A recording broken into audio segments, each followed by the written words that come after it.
Have you ever wondered what India would be like if the British never showed up?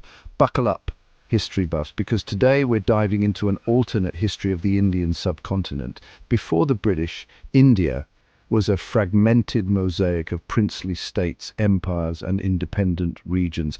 The Mughal Empire was on the decline by the mid-18th century. Imagine a world where the Marathas, Sikhs in Punjab, Nizams in Hyderabad, Mysore in the south, and Bengal Nawabs in the east all vied for dominance.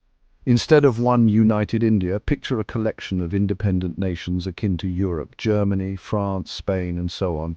Now let's talk about development. One undeniable impact of British rule was the introduction of modern infrastructure, railways, postal services, universities, and a legal system. Without their influence, these advancements would have been delayed or developed separately in different regions.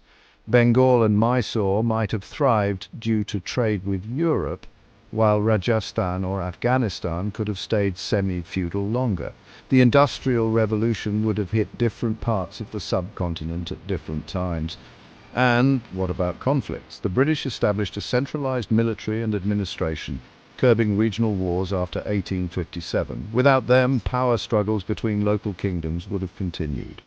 Marathas versus Nizams, Sikhs versus Afghans, Bengal versus Odisha, Tamil versus Telugu regions, continuous wars like Europe's endless conflicts might have been the norm. Now let's think about European colonization. Without the British, other European powers could have controlled different parts of the subcontinent. The French in Pondicherry, the Portuguese in Goa, the Dutch in the south, each vying for control. Instead of one British India, there could have been many European colonies. And what about the partition? Without British intervention, there might not have been a single independent India in 1947, nor a partition into India, Pakistan, and Bangladesh. Instead, we might have seen separate nations. Punjab, Maratha-dominated Western India, a Dravidian nation in the south, Bengal in the east, an independent Kashmir, and a Pashtun-controlled region near Afghanistan. Imagine a subcontinent like Africa or the Balkans with many small countries, each with its own government and economy. Culturally and linguistically, things would be different too.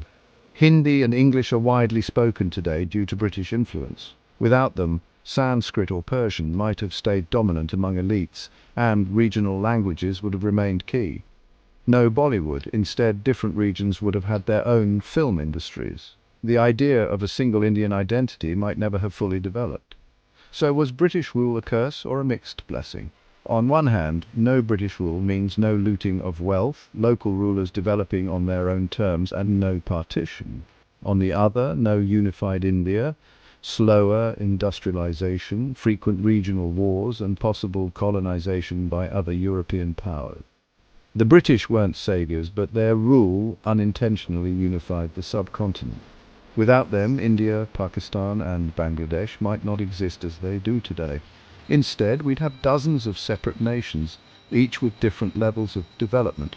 So, would a divided Indian subcontinent have been stronger and more prosperous, or would it have suffered from endless conflicts like pre-modern Europe? What do you think?